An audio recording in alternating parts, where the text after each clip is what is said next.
Not that young. Yeah, 27, not that bad. I've been with my girl since 9th grade and we got 4 kids. We living together since 9th grade. Since we was 15. Oh, bro, so that means you've been married way long before. Yeah, We already been married. Yeah. For real. We just solidified it. Solidify. Yeah, that's it. Really been married. Damn. Since 9th grade. Yeah, since 9th grade. Cash Capri got married before me. That's crazy. Yeah, man. Wait. You've been with your girl since 9th grade. Yeah. We both 27. That's crazy. We have 4 kids. See, I be talking about black people relationship don't last. But what a black relationship is that just lasted from 9th grade, bro. Yeah. Been together for 11 years. He's a definition of relationship last. 11 years, man. I did a lot of dirt. That's what I just said. Throughout our relationship, that's just still. I'm the first person my wife ever been with her whole life. All right, say no more. Damn. And she's a black girl? She Puerto Rican. Puerto Rican? She Puerto Rican black? Mm-hmm. Her dad black, her mom Puerto Rican. Black and Puerto Rican. So she mixed? Mm-hmm. Light skin? Yeah, she more like a Puerto Rican though. She don't look black. Man. She cool. She ain't I know. Like no, she's not like me. I know. She's better than me. She's the opposite person of what he is. Bro, but he already said that she's Puerto Rican. That's the reason why it was able to work that long. Yeah. Because if he had himself, shit, he probably would have been dead by now. Yeah, that's true. Imagine having yourself. Damn. No, I probably wouldn't be there. I'd probably be somewhere else doing a whole bunch of shit. No, for real. If you had yourself? Mm-hmm. Nah. I think my girl, the reason why I'm like the way I am. Because if I leave her for too long, I start feeling like... Bro, imagine if you were dating yourself. Yeah, I've been a lot of shit, man. Damn. That'd be some wild shit. No, you ain't lying. Yes. So today we are in the Fries podcast right now, man. You know, to the left of me, it's Nabil. Coles, Nabil, J Biz, and today we got a special guest today, right? This person to the right side, and he's gonna tell you his name, and then after he tells you his name, I'm going to go ahead and tell you who this guy is. I'm Young Cash Capri, man. You already know the biggest vibe. So yeah, Young Cash Capri is one of the latest artists in Philly, man. When you talk about Philadelphia hip hop scene, you gotta mention his name, right? It's a fact. And I know the Enterprise podcast is you're only seeing like artists from Liberia that sit on this couch, but there's something special about this guy, right? He has a connection to the Liberian community. He's been in this community for like how many years? For like 6. Yeah. So and he also know about some of the best food out of Africa. That's a fact. Yes. So we're gonna talk about a lot. We're gonna talk about him. We're gonna dive in the beginning of his career, how he started, how he came up with the name Young Cash Capri, yeah, the ups and downs, the tragedy that took place. Because if you watch the news, right, one of the most tragic thing that took place in Philadelphia history had to do with him. His name is his real name. Maybe you heard on the news his real name, but for sure. You want me to tell you your real name? No, because I know for a fact they didn't say Young Cash Capri on the news. So we're gonna talk about that too, and we're gonna also dive into other stuff, man. So, Cash, how you feeling today, man?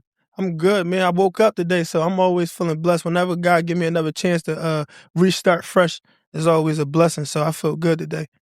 Yeah, that's great. Oh, that's real, bro. Every time God gave you the chance to restart another day, yeah, that's born again. Yeah, that's good. So like for you, right? So I seen you when you was Cash Capri, right? Young Cash Capri, when you wasn't really. Now I see you getting closer to God, right? How's that journey? It's been amazing. I'm gonna tell you why, because it kind of grounded me a little bit.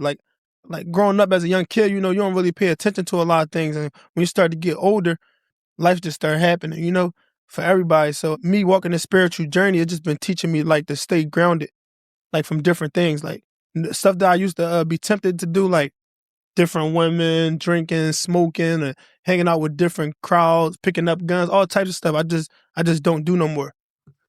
A lot of people our age haven't discovered the spiritual journey yet, right? Yeah.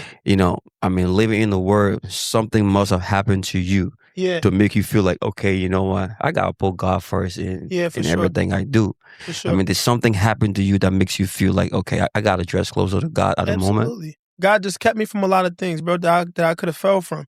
Like losing my little brother, losing my mom, me doing a bunch of jail time, me getting shot. Like just God just keeping me, man, through all the fire that I've been through at a very young age. It just made me want to give my life to him. Like, you know, that gotta mean I'm destined for something. I'm blessed. You know what I'm saying? Yeah. Let's talk about how you this name Young Cash Capri. How did you come up about this name, my man? So my older brother, he was about to have his first son, and when he was 8 years old, and his mom's stomach, his umbilical cord got wrapped around his neck, so he died in his mom's stomach. And his real name was Cash Capri. You know what I'm saying? So I'm like, damn, like this was my first nephew. I was excited. So I'm gonna just carry on his name. Like I'm gonna make myself Young Cash Capri. Like, and then like that was that. At first it started off like a movement. Like I wanted to be like everybody could be Cash Capri. But I'm like, no, I'm gonna make myself Cash Capri. You feel me? That's how his name. Yeah. That's a good story. So you basically living through you basically. Yeah. And then like let's go all the way back, right? All the way back from like you coming up, right? Yeah. As a kid in Philly, right? Because like we from Africa, right? And one thing about Africa, I think Africa, they got the trenches over there, right? For sure. And people that's in Africa, they don't understand what's going on in America here. Yeah. Like how is it coming up in a household, like your parents, and let's kind of get into that, like your mom, your father. How was it coming up in Philly as a kid? I grew up with 11 siblings. I'm the third oldest out of 11. My mom and my dad, I want to say they was always married, but they got married like 2008 when my dad came home from jail. Like, he was done with jail. Like he was over it. So him and my mom, they got married. But I always grew up with my mom and dad. Like Bill was just talking about off camera. Like my mom and my dad was polar opposites, just like how me and my wife polar opposites. So my dad was like kind of the tough guy, and then my mom was like the sweetheart. You feel me? So I had the best of both worlds. So I want to say I was spoiled in a way, but then my dad gave us the hardship where it kind of built me to like being tough. You know what I'm saying? Like it's hard to break me. Like, and I got that part from my dad. So that's kind of like my household. Yeah, I mean, it's a blessing to have the opportunity to be raised by two parents, you know, Yeah, especially having a man in your life, you know, knowing the fact that you're being a man. Yeah. So your father, right? So I hear you talk about like him going to jail, coming back from jail. Like, how did that affect you as a child? Like seeing like that situation, like having your father being away from you that long. I want to say I was a kid for most of it. I was born in 98, so up until 2008, my dad kind of like stopped going to jail. So for me, it was always like it wasn't long. It didn't feel long to me, at least, because I was still growing up. So it was kind of like I'll go to sleep one day, my dad there, next day he not there, and then I wake back up again, he there, like that type of moment. It didn't feel like it was long because he was always there. The times I can remember as a growing up. You know what I'm saying? So your mom was like holding things down when for sure. When he was away. So yeah. So like going back to your story, right? Because I know you. Yeah. And then I also know about some stuff that you via internet that you talk about. Yeah. About how when you was young and a situation took place with you and your dad. You want to kind of touch on that right quick? Yeah. So 2000 and I want to say like 14, I got stabbed by my dad. I had came in the house late. My dad told me not to eat some food, whatever the case may be. And I wound up sneaking food, eating and all that. My dad misheard the conversation that me and my brother talked about sneaking food. So he came downstairs and he saw me eat. He two-pieced me, poop, poop. Fast jaw. So the plate that I was eating, when he grabbed that joint and smacked me with the plate. And that joint like ripped my whole hand open. Like, but I didn't know this at first. Like I didn't know my hand was ripped open. And to be honest, like, I don't really know if my dad like stabbed me in the back of my neck with the fork, but I think he did because when I look at it, it looked like fork joints. You feel me? But I didn't feel that. I only saw my hand because my hand was bleeding. Like all this right here that you could see, it was wide open, bro. Like this deep. I saw my bone and all that.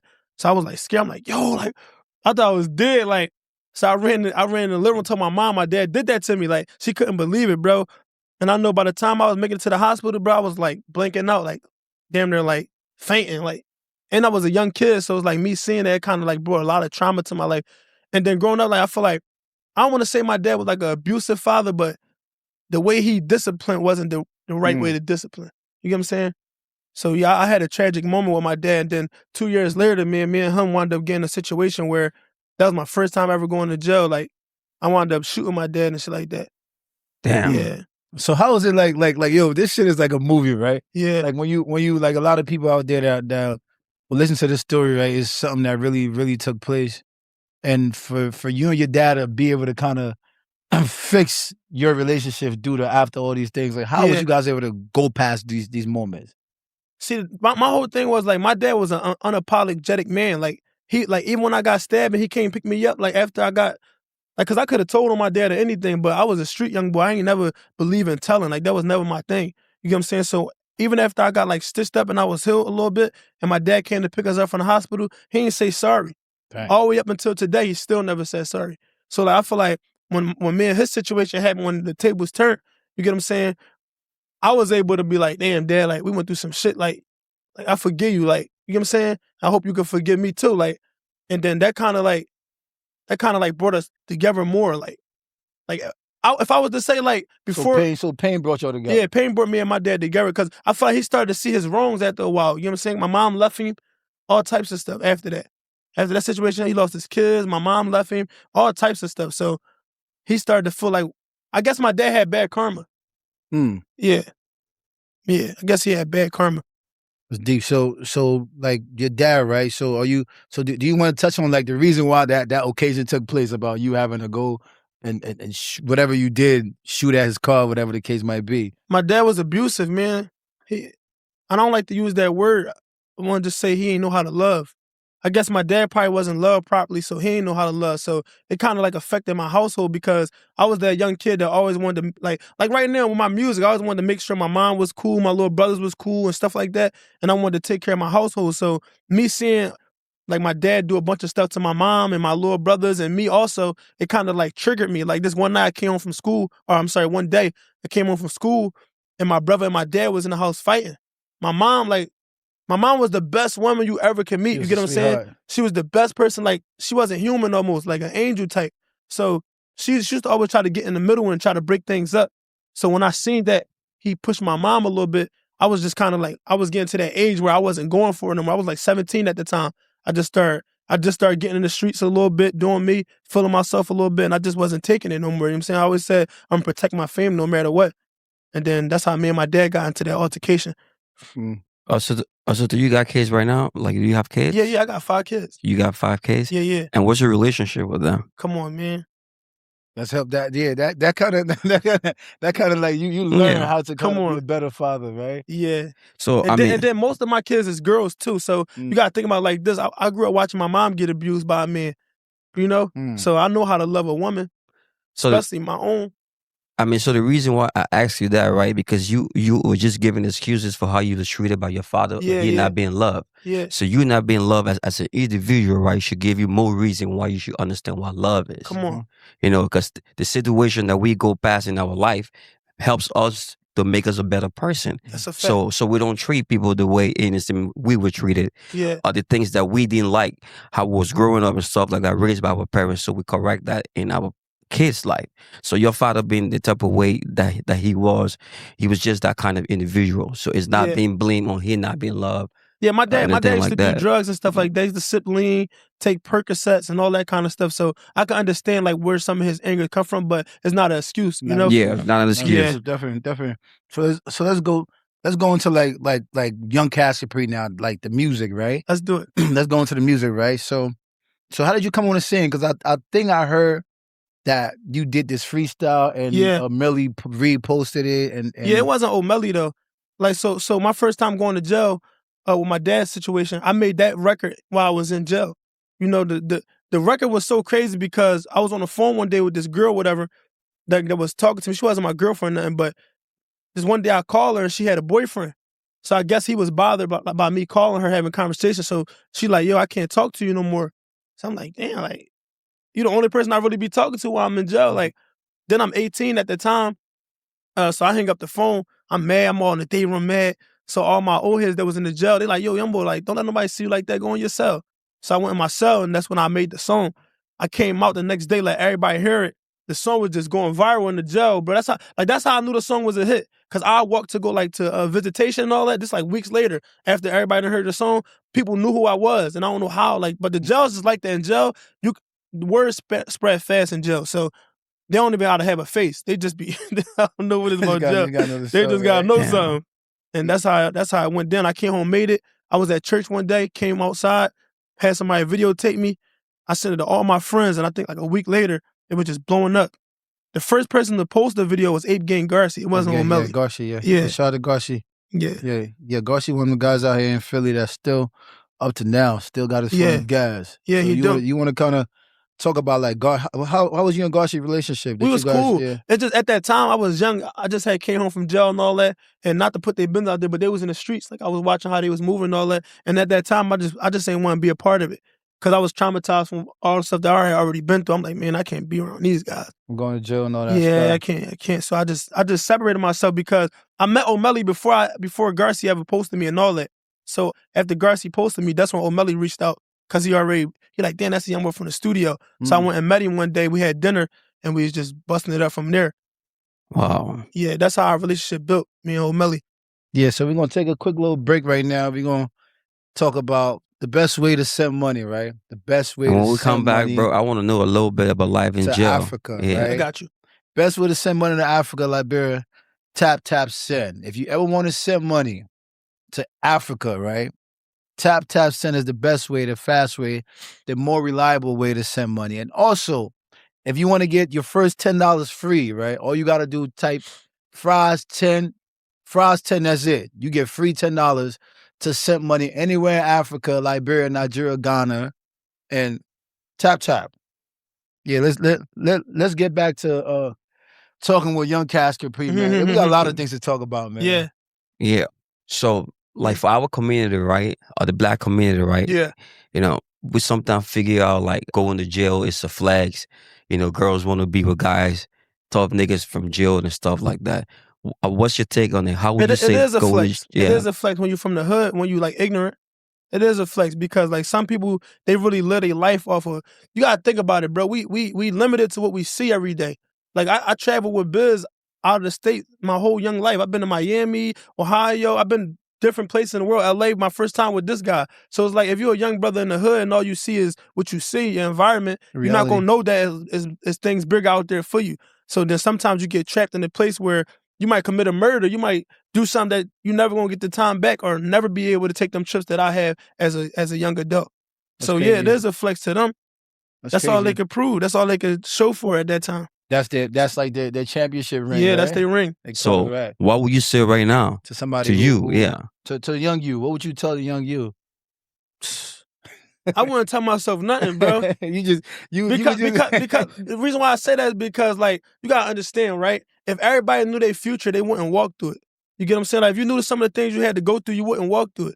So I'm happy that I went through a lot of things because it shaped me to be the man that I am now. If I didn't walk through that, I would never be who I am. So like if you take your life like 10 years back, do you have any regrets on your journey from your beginning? No, I don't regret nothing, bro. You regret? I feel like God do everything for a reason. So let's talk about your mom, right? Your mother, because I had a chance to meet her, right? And she was, like you said, angel, right? Yeah. Angel. Like she always laughing, happy, and she just gave me this love. Like she was very warm, you feel me? Like your dad feel like I was trying to take your mom from him and all that stuff. Yeah, she was cool. So let's kind of let's talk about her right quick, man. Like like how was it? Because I know you've been going through a lot right now since you lost your mom. Like absolutely. how was it? And how was it when she was here, when she was with you? And how is it now when she's now no longer with you? That was my best friend, man. Like, I'm gonna be honest, like up to date, I'm numb to pain, y'all. Like I really don't feel nothing. Like nothing could hurt me. Like seriously, bro. I watched my mom die, like in her living room. You get what I'm saying? My little brother shot himself, all types of stuff that I've been through. So it's like, and then I was like the 8 honor roll kid in school. Like I was the good kid growing up. I used to be dancing, partying, all fun stuff. So it's like when life started like beating me up a little bit, it kind of built me to like a savage, like a person like, man, I don't even care about nothing no more. Like my homie could snake me, I'd be like, you know, like I don't feel nothing to nothing no more. So trauma, right? So have you ever been able to kind of go sit down and talk to somebody or figure how to deal with this, bro? No. To try to see how you can kind of find some type of level of peace where you can actually be able to see life a little different. I feel like that's where I'm at now. That's why I stay in church every Sunday. I'm at men's fellowship from 6 a.m. fasting from 6 to 12. Like I feel like that's what's happening to me now. I feel like God know everything you need, bro. So like even if sometimes you won't go out and get it, He'll just bring it to you where you at, meet you where you at, you know. And I feel like right now I'm being met where I'm at. So speaking about your little brother, right? Yeah. Let's talk about let's dive into that. Because for me, I remember this shit like it was yesterday. Right? Yeah. I was chilling at the restaurant. Yeah. you and one of your homies hit me up. Y'all want to go play basketball, right? Yeah. We go on the court, right? And let's tell the people what happened when we was on that court playing basketball. Yeah, we was playing ball. Me and Biz and my homie, we was playing ball. And then, like, I feel like it was a couple minutes. Now, it could have been long, but I feel like it was a couple minutes, like less than 10 minutes. My phone was like ringing. I think we just got done playing ball. I answered the phone. They like, yo, who at the spot? I'm like, what you mean? Like, my little brother, my little sister over there. They like, you know, somebody in the house shot themselves. So I go straight in panic mode. Like, what you mean? Like, damn. So I call my dad and everybody. I'm like, yo, y'all, go to the spot. They get there. They tell me my little brother shot himself in the arm. So I was more comfortable with that. I'm like, all right, that's cool. Like, he ain't hurt himself bad. Like, a shot in the arm, he gonna survive. You feel me? I hang up the phone. They call me back. They say he died. Boom, straight like that. They say, well, he got shot in his head. He shot himself in the head. I'm like, damn. So I fall out, get busy them, all my car keys, my money, everything. I'm like, yo, I might as well have this. Like, I'm thinking it's over with. You know what I'm saying? Like, because it was a tragic moment. Like, it was the worst thing it was some movie shit to me, bro. I couldn't believe it. Like, it was like the worst day of my life, bro. I spent the whole day with Biz, and then we kind of like figured out what to do from there. Yeah, it was crazy. Yeah, so yeah, that was man. Like I said, I remember that like it was yesterday. Yeah, and it was like we was trying to figure out like what to do now. Like like we was trying to come up with all these little plans and this and that. Yeah, it was crazy. But like one thing I realized that day, like you felt like it was over for you, but for me to see you still sitting here, and you still going, appreciate that. And let's talk about let's go back to your mom, right? Let's talk about like how, like what happened to her, like how was like how did she her transition? Yeah. My mom was fighting stage 4 cancer at the time my little brother died. Like, that's the reason why they even was in Philly, because my mom called me. She called all her older sons, and she was like, yeah, you know, I'm fighting stage 4 cancer. I'm on hospice, whatever. Like, I need one of y'all to come get the younger kids, because I'm pretty soon I ain't gonna be able to take care of them. You feel me? So me being like the brother that's always, my mom was my best friend. Feel me? So anytime she ever need me, or anybody in my family ever needed me, I always was there. Like, I'm like a sacrificial lamb. Like, I sacrifice myself to make sure my people cool, you know? So I'm the one that went down and got my little brothers and them, and I took them to my older brother crib. But my older brother, like, he like I don't know, he like a different kind of guy. You get what I'm saying? So he wound up dropping them off to the crib that we were staying at. I wasn't even there the day that he dropped them off. I just came home later, you know, came back to the crib later. And the crib that we were staying at, it was like a crib where a bunch of people was in and out. Like, we always just let whatever happened in that joint. It wasn't like a organized or situated crib, you know? So that whole situation took place because you was looking out for your family. Like, your brother got, your little brother was at the crib because you were looking out for your older brother. My older brother could have kept him, but he brought him down there, like, for no reason. He had the biggest house, all types of stuff. You know what I'm saying? Nothing over, everything situated over there. Bro, so the crazy thing about this story, right? I remember like yesterday, right? We literally got that Dream Chasing contract, right? Yeah. We got the contract like 5 days before, right? Because I remember we was talking to Donnie, right? Donnie was the A&R that was with Dream Chaser. Yeah. So we literally got the contract and going back and forth with them with the contract. I think that's when they was trying to do that transition where I think it was Warner Brothers I think it was one of the major labels that Dream Chaser was collabing with, whatever Rock the case Nation. might. Yeah, it was one of them guys. And I remember when that situation took place with your little brother, when that happened with him. Yeah. That's when like Meek and them, they just stopped responding to us about that deal. Like how did that make you feel? I feel like the ball was really in our hand, because it could have went either way. Like, we could have signed the contract first and then went on social media and be like, oh yeah, da da da. But like I said, I feel like God do everything for a reason. So I feel like it probably wasn't even meant for us to even sign that contract. You know what I'm saying? So, because whatever would have happened was going to happen regardless, you know? Because even after that, we still didn't even hear nothing from them after that. No, I'm thinking because, you know, like around that time, Meek had all these other artists that was going to jail. He had all them guys that was going in and out of jail. So I feel like, as a businessman, you right? Gotta think about it for us though. I was only in jail for what, 2 days? No, not you. I mean, you gotta see it from a businessman standpoint, right? Yeah. Like, you invested. No, I'm not saying it was Meek's fault. Yeah. I'm not. Hell no, I ain't saying it's Meek's fault. I'm just saying, like, it probably wasn't meant to happen, because if it was, it would have happened regardless. That's just how I see it. So like with the relationship with like old, because I know like O'Malley is like that's like big brother. You feel me? Like you've been knowing O for a long time. That's how I met O. And when O come around, it's all love, whatever. Like, like how's that relationship now? It's a cordial relationship, bro.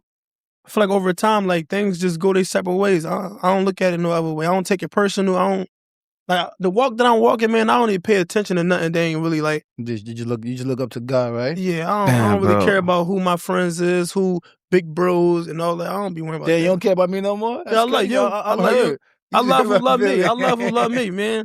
Nah, I like that. I love who love me. I love who love me. It's so crazy. That's the same path I'm on now. Yeah, because sometimes people be trying to force relationships and all that. I ain't forcing nothing. If it don't feel real, if it don't feel right, I'm just stay where I'm at. I ain't gonna. That's the same path I'm on, bro. Like I'm loving who love me. Yeah, bro. I'm not in a space where I'm like, I'm caring so much about like fixing relationships with people that felt like they can't even have a conversation with me if I did something to them. Like it's a conversation and we move forward. You know, I went mute for a little while, right? Yeah. Yeah, because my little brother too shot himself. So Yeah. that's why I was quiet a little bit. And then, but you said something like, I just sat in the chair and I froze for a little while. That you said that these things happen to God, like God let these things happen for a reason. Yeah.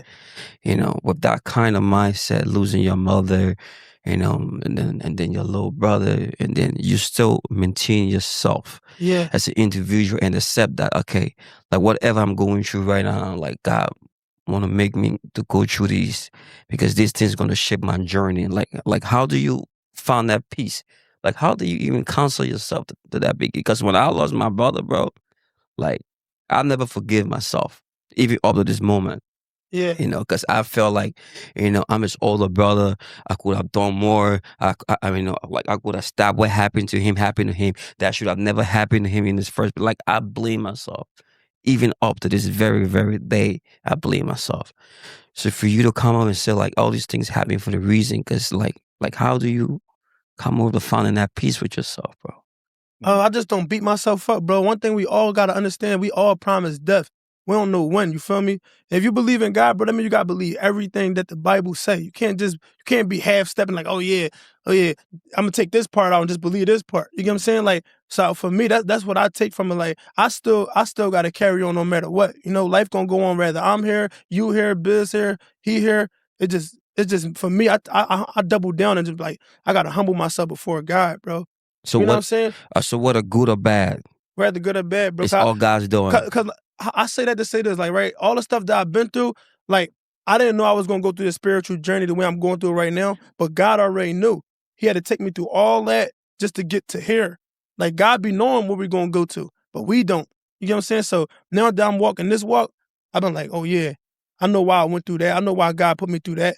It's strength that I keep, bro. I don't know how. I can't really tell you. I just know God using me as a vessel. Like, my story could touch a million people, bro. Definitely could. Your story is so crazy because the last time you went to jail because they charged you with my little brother death. You did like how long you was in jail for? 14 months, then or 2 years. Dang. Oh, you was charged for your younger brother death. It's crazy. You want to know what's crazy, bro? Damn.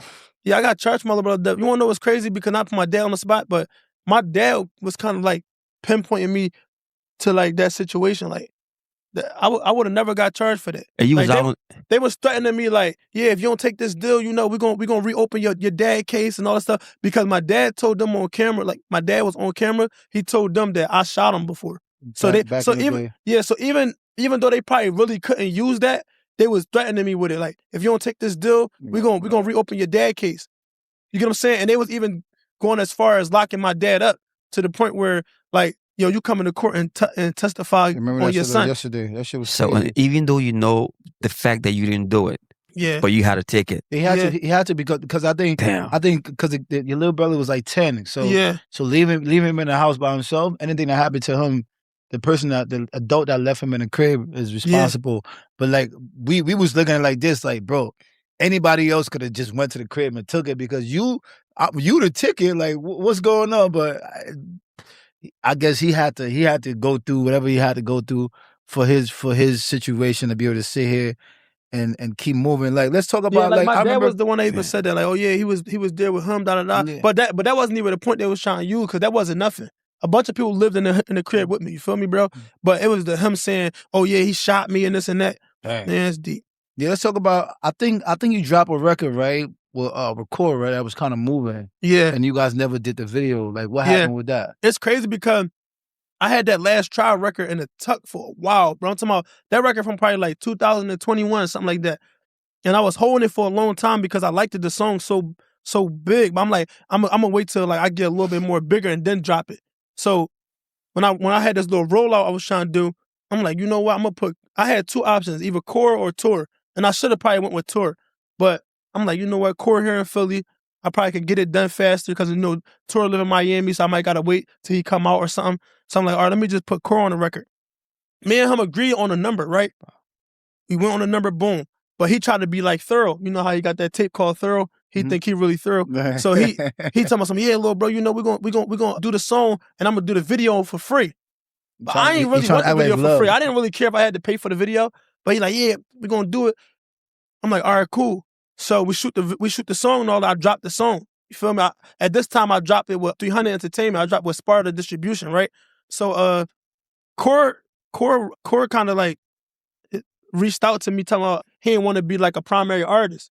He's on the song. Like, but it's me and you on the record. He like, yeah, I don't want it showing up on my Spotify, XYZ. Why the fuck not? I'm confused. Like, what we talking about? The song, that's how we cross brands. You know what I'm saying? That's how I get your viewers and my viewers. We match up like that.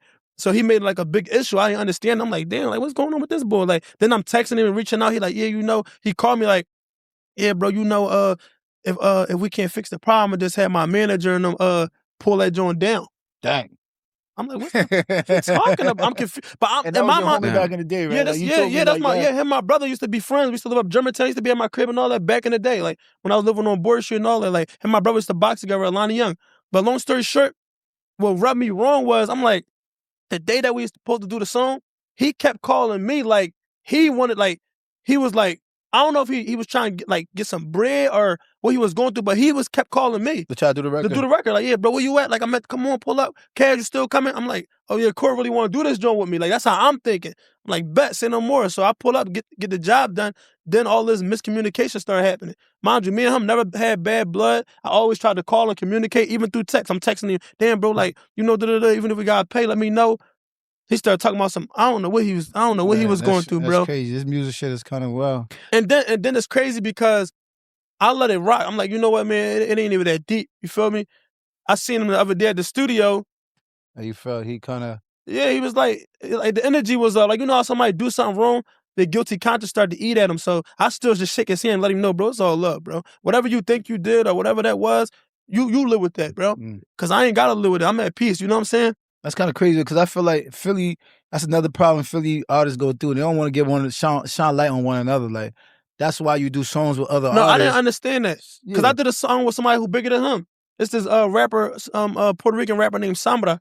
He ain't say nothing when you feel me? Me and him a main artist on the record. Why would I not make me and you a main artist on the record? You did a song, I did a song with you. Yeah, I did a song with Sambra the same way. That joint pushing right now, it's still going.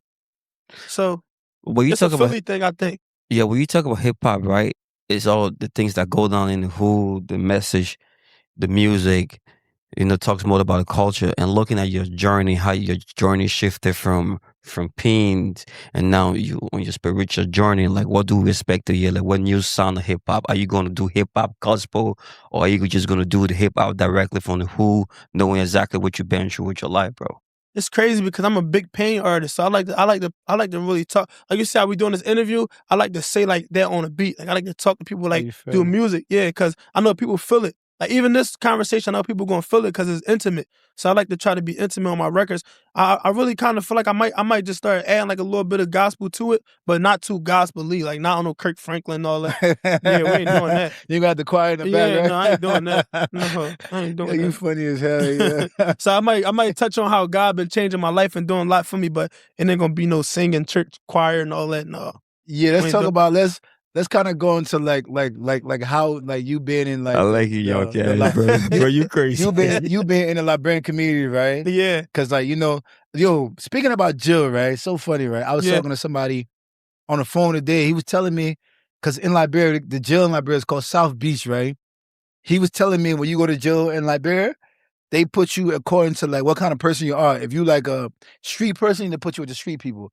If you like they got separation in there? If you like a good person, they put you with good people. No way. Yeah, that's what he was telling me. I'm like, what? He was like, I'm like, in America, you go to jail? You with everybody. You go to jail with rapists everybody. Rapists with the rapists, rats with the rats, killers, everybody with each other. Everybody with everybody. Unless you go to PC, like that's a request that you gotta meet. everything that happened in Liberia, right? Shit is crazy. In That's America, crazy. it happened times 10 or times 20. Cause the guy is this guy called Prophet Key that went to jail, right? And they had like this video circulating around, and the shit like it looked like son was chilling. Like it looked like them niggas in the jail. Yeah, but like, that stuff like, was looking like a shot. It's like the niggas That's why I'm kicking be it getting in it the like, shop. like I'm like, what? people in Liberia and Africa probably think they in the trenches because of how things look, but trenches and there and here is two different types of living. Nah, you gotta come with me so you can know. No, it's savage, bro. It's bro. like Liberia, it's savage, bro. Liberia, I'm right? telling you. I'm gonna speak of Liberia, right? And the couple of places I've been around in Philly. I mean, I would say that's grade 1 when it comes to trenches right? in Liberia. Yeah. That's grade 1 in trenches, bro. It looks like the trenches, but they're not performing like the trenches. No, like, people, that's what I'm trying to say, bro. They like, got an nice interpretation of what it looked like. Yeah, the nice people. But you come here, bro. I mean, almost everybody around you got access to gun, bro. What are you talking about? You don't have a lot of guns over there, bro. Yeah, everybody got access to You'll get shot by a 12-year-old. Running your mouth. Easy. He'll blow your brain smooth. Easy, just bro. like that. You would be in the wrong place at the wrong time. They ranking them now? They ranking them at 12 years old, hopping out. They call it hopping out the V. All the 12-year-olds want to hop out the V. You would be in the wrong place at the wrong time, bro. Ain't no trenches in Africa, bro. Nah. So let me ask you this question. I hope the wife you never get to see this. She gonna get to see it, but come on, let's talk about it. I want to ask you this question. Yeah. So have you ever dated a Liberian girl before? I talked to one before. How was that? I had sexual intercourse with one before. I was a talk conversation. I don't want to talk about the sex part. I ain't never been with one. How was it interacting with them? Like interacting through the conversations. Like when you had to call her. My first experience was good. It's good. I ain't have a bad experience. I know how other people talk about it, but for me, it was good. Like I had a good. You had a good experience. Yeah, I had a good experience. Maybe. So how about the food? The food was great. I had the best experience. What's your potato, greens, and rice. Yes. And jollof rice with chicken. Oh my God, this boy's coming. That's my favorite two meals. Bother me with jollof rice and chicken every day, and potato greens and rice. Yeah, potato greens and rice. That's my go-to. So we thinking about taking this trip to Liberia, right? What we doing this December? I'm coming. We come have a good time with the people, absolutely. Right? I think I'll be able to go, for sure. Definitely look into that. So let's get back to the music, right? So me and Biz, yeah, it's crazy, right? Because I kept going like I used to always go viral. Like you know how Jacquees used to be like the challenge killer. Like I was the Philly challenge killer. Like anybody ever had a song that was popping and they came out with a challenge, I kind of like stole their challenge. Like I stole their song. Like I was like one of them. Like that's why I just stopped doing challenges because I'm like the remix. I was the killer. remix guy, bro. The remix killer. Any song I hop on was just going like viral. Like so, me and Biz met because this other guy from Miami named was Fly. He seen one of my videos. Hey, yo, bro, I want to help you out. But at the time, he wasn't really in position to really do what he wanted to do. So he like, you know what? I'm gonna sing my man Biz. So Biz had a show at SA Cafe Lounge, right? And he had this other artist that was bigger than me, right? Sim Santana for the booking. But when I tell you I came and made they show, my show, like that, and Bill, like, damn, this little nigga Sim Santana was there, but I came and made it like it was my joint. So I boosted up. Bill started taking a liking to me, and then from there we locked in. Yep. We started moving around, man. Yep. There you go. He became my son. J Bass, the bridge between hip hop and hip hop. Nah, real talk. This is like my real life, like for real, real little brother. You understand? Yeah, no, that's for why, real. Like, yeah, and for me, like I told him, like, bro, like I'm with you wherever. It just went. It came a time. Y'all know how many times it came a time in his life, right? It came a time in his life, right? Came a time in his life. The street business was getting too much. So I said, let me kind of just because it was becoming a little dangerous because it was too much going on. It was like people pulling up to this place, shooting this place. It was getting real. It was getting real. It was getting too real. So I had to kind of. It was getting real. But it was a journey. Yeah, it was a journey real, that bro. he had to go through. But he always had my support, regardless. For sure. And like I said, like it's crazy. One promise I made to his mother was I always make sure he's good. You feel me? That's a fact. Yeah, because we used to go to VA, we used to go there, go to the crib. Yeah, he used to be at my mom's crib, all types of stuff. Yeah, VA. It's like Yeah, my, we've been around the world. Bro, you together, used to bro. be at Me his and Bill. mom crib all the time? this Yeah, my bro. little brother. Man, Doing what, bro? Nah, that was my people. Doing what, babe? I used to love his mom. His mom and his dad feel like his step pop. Yeah, but Step pop was like his step pop. yeah. Yeah, his stepdad was like, "You trying to take my wife, bitch?" I was like, "Nah, man. I'm a part of the family." But like music wise, right? Is there any advice like you would give to like a younger kid, right? That come from where you come from and trying to become something. I Like, feel like every artist already heard this, but I don't think it's starting to. It got to start grasping to their brain. Consistency is key. You can't give up. Like you might feel like you're not getting no shine. You might get 10 likes today, 30 likes tomorrow, 100 next week. But as long as you're sticking to it, I feel like eventually it's gonna come. Like I feel like it's a world thing. Like I think the world be knowing. Like I don't know. I just feel like you gotta know. Like if you keep going, that something could come from. It's the faith that you got take a risk at. so the last record that went viral with you was that Friday Challenge, right? Yeah. Yeah. Talk a little bit about that. How did that transition? So Friday came out with a challenge, and I knew this challenge was gonna be mine already because it's the topic. It's like what they was talking about. And I know like one thing about me, like I got one of the greatest stories from a young man that could tell a story. You get what I'm saying? So I'm like, if I'm able to execute like what I want to say on this record, I know it's gonna be mine. You get what I'm saying? So I took all my vulnerability and stuff that I wouldn't say, I just said it. And then that's what kind of like really made people like, you know, that joint probably got over 10, 15 million views all through social media. Yeah, because your story resonate with a lot of black men's story in America. That's a fact. Even when Young Thug just came home, so that's he posted touching, it and all bro. that. Yeah, it's like every majority of the kids in the hood, you know, go through that kind of pain. Yeah, you know. Bro, So trauma. I feel like bro. in our community, bro. I feel like we starting to normalize trauma, yeah, bro. And I feel like it's causing more trauma. Cause me myself, I feel like I'm going through something that I need to start talking to. Yeah, for sure. You know, I lost my nephew. Yeah, and that's something that I haven't ever been able to kind of just wrap my hand around. Yeah, because it happened so fast. You feel me? Yeah, like my nephew got sick with cancer, and the year he was gone. He just turned. He was 17, turning 18.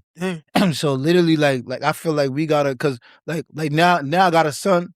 Anything that's wrong with my son, like when my son's sick a little bit, I'm scared. You feel me? Yeah.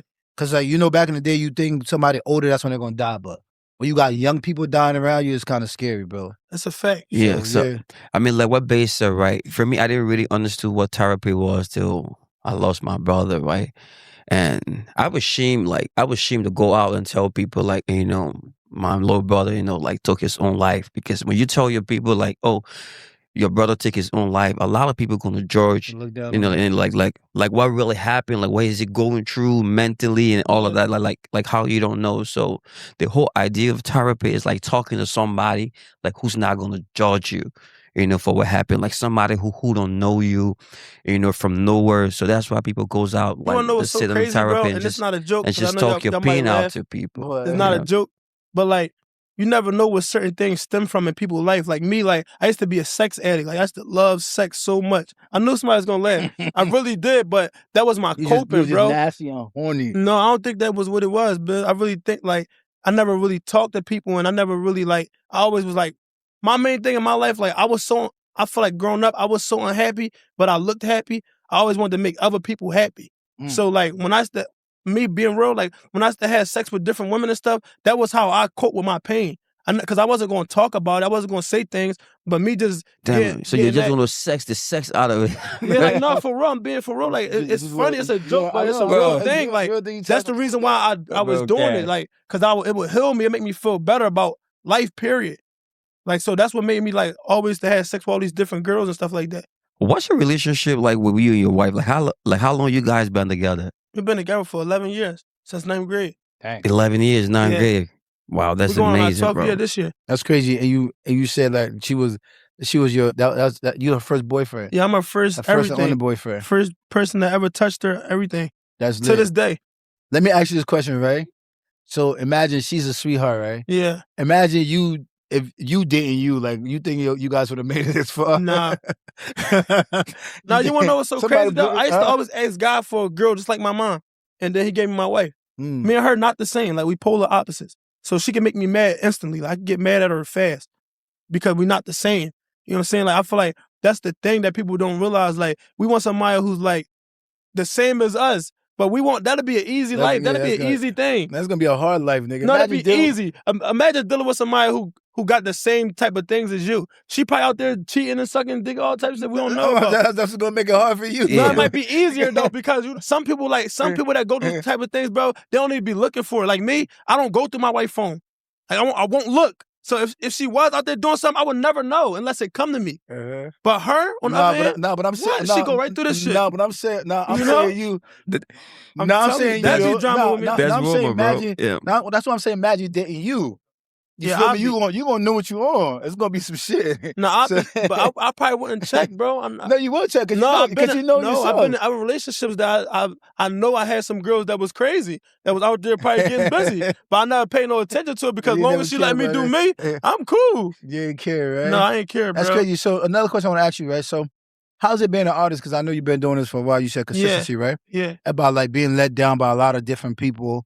Because I remember like something happened like a couple of months ago. You did the Friday challenge and you did the competition. Yeah. And you was like in the top 2, whatever. And I think something was promised. I probably was the top 1 to be honest. And I think you guys was promised something. Yeah. So what happened with that? Did you guys ever get to go to LA? No, so for people who don't know, like I won the Friday challenge, like the real challenge, but he did a song war where everybody played their own music and I was like 10 some artists. Yeah, I remember. They had to get down to the last one.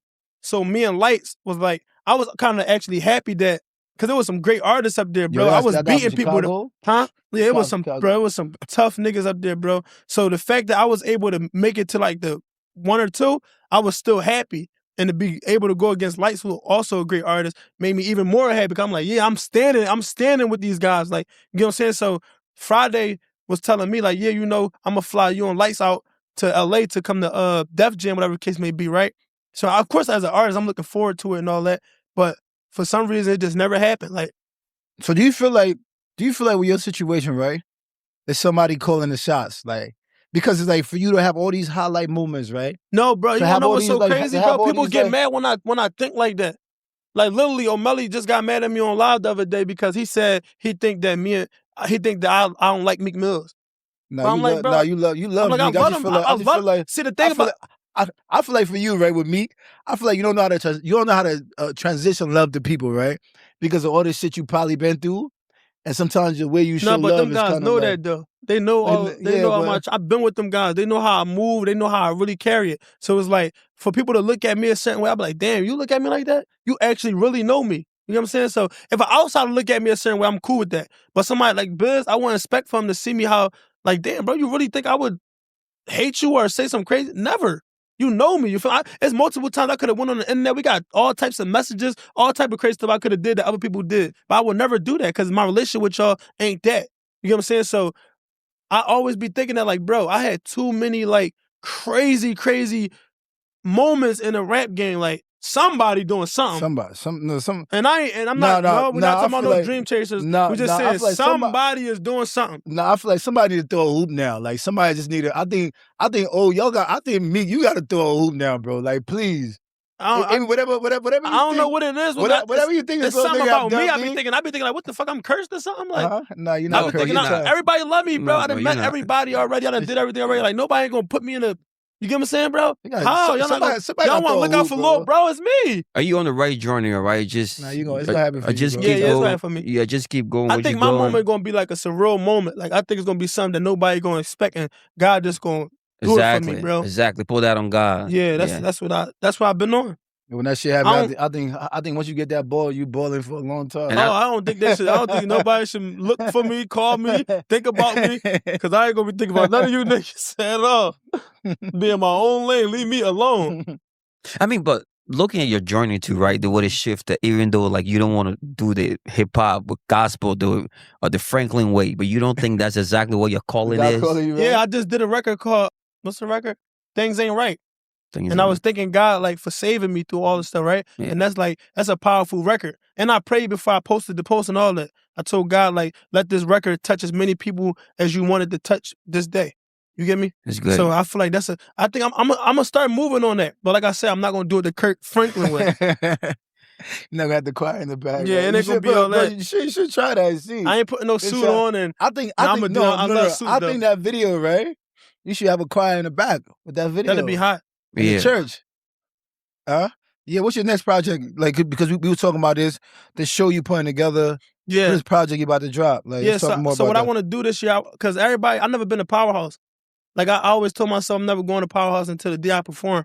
So I want to book the TLA out and throw like a Young Cash Capri and Friends show and invite like all Philly artists. I don't want to really do too many out-of-state people because I feel like a lot of times in our city, our artists don't get the shine. So I want to be the one to really throw the shine on my people. Of course, I'm gonna have church banners and all that stuff up on stage. This guy I'm working with. I got this. I think I'm gonna name my project "Try God." Try God, right? Yeah, I feel like a lot of people should try God. Like, give God a shot. See what he could do for you. That's a good one. Try God. Can we bring one Liberian artist from Philadelphia in there to add to that billboard? Yeah, J Biz. You want me to perform that day? Yeah. You gonna do a record with me? Yeah, man. But I'm saying, like, bro, like I said, I literally watched your journey, man. Yeah. And you came a long way, and I see you consistent. You keep going, you keep pushing, bro. It's a matter of time. Like I said, I know somebody gonna throw a hoop. Yeah, for sure. When that hoop come, and I hope you gonna understand like how long it took you to get over there. Yeah. And you don't get excited no more because we talk about when you I'm over that phase of my life. before. Yeah, I'm over that phase of my life. I just been moving quietly and humbly, bro, because I've been there already. You know that. Talking and giving everybody what I'm doing and all that. So yeah, man. Yeah, definitely. We right now we're in the fries with Young Cash Capri. When is the project dropping? You have a date yet? No, no, I don't got a date, but I'm definitely wrapping up my songs and all that. I want got an artist Worldwide JP. Shout out to Worldwide JP. Shout out to Famous Dex. Shout out to K Glizzy. Shout out to K Gibbs. There's a bunch of artists that I want on my project. So once I'm done wrapping these little songs up, I'm gonna drop the project probably sometime in the next month. Yo, K Gibbs. So that I remember like a couple of months, like a month or two, you guys dropped that crazy record. Yeah. Like I just texted K Gibbs yesterday and told him let's shoot the video. He said let's do it. Yeah, that record was so fire. Yeah, so we about to go ahead and go crazy, me and K Gibbs. Yeah, shout out to Gibbs. Shout out to Gibbs, man. I saw you had a show a couple of weeks ago. Yeah, K Gibbs, man. One thing about bro, like he really showed people like that if you really put pressure on it, it can happen, bro. And when he did that show, that kind of really solidified where he at. Like I was telling his managers and all that day at the show, I'm like, bro, look around, like this solidifies exactly where y'all at. You know what I'm saying? Because if 10 people would have showed up, y'all got some work to do. But y'all damn near packed this whole joint out. Yeah, but speaking about show, you remember that show you did at my first show? TLO? Yeah, my first. Exactly. That's how it's supposed to look. I brought K Gibbs out on my first event. Yeah, that in first Philly. show you did that. Yeah, show. I packed out the TLO. That joint was crazy, bro. Yeah. When we dropped that project, bro, that shit is just a plug and play for you. Yeah, that's a fact. Yeah. If I do a show in Philly, man, it's over with. I ain't do my own shows in a while, but I'm about to, yeah. That shit was like what, 4 years ago, right? Was you it? Did that show? 2022. So now you're gonna see the big Cash. Cash. I'm changing my name to Cash Capri. I'm taking the Young out. You take the Young out? Yeah. We gotta do that shit ASAP though for branding purposes, bro. Yeah. Because people gonna be looking for Young Cash Capri when they type. Yeah, I'm thinking about if I want to change it because I abbreviate it sometimes on my songs and put YKC, but yeah, I'm thinking about it. See, I see you got the jewelry, the chain. You get money now. I see them Tims on your foot. I got a watch too, but my watch. I see them Tims on your foot. Yeah, come on, you these get money customized. now. Customized. You get money now. Y'all want to see my bank account, the man? The big Cash Capri. Yeah, man. But like I said, man, big up to you for coming through in the Fries podcast, bro. Yeah, I appreciate you. And I hope everybody that listens to this, you guys take something from this. Absolutely. Like this young man been through a lot, and he was able to come through it with a smile on his face and figure out how to keep pushing through life. Yeah, if anybody want to touch my DM and ask me any type of personal questions, y'all always welcome to hit me up. Young Cash Capri with 2 underscores. Yeah. Yeah, bro. It was an amazing interview with you, man. Keep doing what you're doing. Thank you, bro. You know, God got you. Absolutely. The sky is your limit. Yeah. You know, not a lot of people got the opportunity to rewrite the story. Yeah. You know, but for the fact that you rewriting your story, you the author of your book, you make the amends with your life. I mean, God has something greater in stock for you. Appreciate that. Yeah. Yep. Take a quick little break. Right now I'm holding Tap, right? This is Tap. If you want to send money anywhere in Africa, the best way, the more reliable way, the fastest way, the cheapest way, do Tap, right? So easy, Tap. go to the Apple Store, Android Store, tap. And also for free $10 on your first time sending money through this app, all you gotta do is type in Fries10. Capitalize Fries10. And let's go back to Mr. Cash Capri, one of the hottest rapper in the world one day. That's gonna be when they introduce him to the stage. Can I that big show, the master guy? Can I do the introduction for you can that do day? It. Come on, absolutely. Yeah, man. Shout out to Cash, man. And one thing about Cash, he's a real person, like, right? Everything that happened through with his situation, he still has love in his heart. Absolutely. And make sure if you see his posts out there, share it, repost it, TikTok, do a video to his songs. Just kind of show him love, man. Love is free. It is. It costs nothing. Nothing it costs, especially social media love. That shit free as hell because you're not paying for that app, right? That's a fact. No, it's free. I don't know how people be acting like they pay. And that's for the exactly app, what we need for you to do for us too. The same tap, same thing. Tap, right? It's that's free. love right here. It's free. Yeah, everything is free. All man. you gotta do is just download the app. Get your $10 bonus off of us. Do the Fries 10 thing. You know what I'm saying? I think we gotta start a movement called Love is Free, man. Because love is free. Some people think love is very expensive. They think so. And you know, one of the things that Kash said, right, that really, like it resonated with me, right? The questions. If your friends know you or your people you associate with know you properly, right? Yeah. There are certain things that they just wouldn't think that you're that. Yeah. It's like you waking up to me like you my homeboy right now, right? Like how me and you roll. And some type of fishy shit happened and then you just walk up to me and you asking me like, Nebu, did you do that? You do that. You my boy. You should already know I wouldn't I wouldn't fuck sure. like I wouldn't fuck that way up, bro. That's facts. Like I don't roll that type of way. Yeah, facts. It's like me one time, for me, right? Yeah. This is my code, right? Like I don't mess around with my friend's girl, friend, brother, or whoever. When you connected to me, your woman is not my woman. Mm-hmm. You understand me? I can never sexually desire your woman in no type of way, right? So if you in a space that maybe somebody told you, or even your girl come up and tell you, say, oh, you know what? Your man is hitting on me. And you just, listen to her and then you be like, oh, is it true? Like, no, it's crazy. You got a relationship with my girl and stuff like that's that. Different. Come on, a person saying it. If she say, I gotta believe it. Yeah, if she, because my wife saying that, she ain't gonna steer me wrong. So I gotta choose her. Bro, you talking about somebody's girlfriend, bro. If a person outside or I heard something, I'm probably not gonna take to it. But if she come directly and say this, bro, you didn't cross the line. But sometimes your wife don't want you to be friends with your homie anymore. She gonna say some wild shit, bro. And you're not gonna question that with your homie. That's the Liberian world that y'all live in. Let me ask you about TJ, bro. African-American women, I ain't ever heard them lie. Bro, let me ask you about TJ, bro. Bro, you never heard of an American woman lie? That nigga's crazy. What? Not when it come to that. Yo, bro, women, because she probably was desiring him the same way. So, man, bro, so she ain't lying. Bro, listen, women, Chinese, TJ, Indian, Nigerians, South African, any type of woman, bro. Woman is woman. They all the same, bro. Just have different. Woman is woman. Different way of doing it. Just different packaging. Well, I'm lucky then. Bro, it's so crazy. I was talking to one of my Ghanaian friends, right? And because in a song, one of my friends got a new song. It's called I eat your Jew. That's why you my brother for, right? Yeah. That mean I have sex with your girl, but you still my homie. And it's so crazy in Africa, right? It's like a normal thing. You know why it's a normal thing?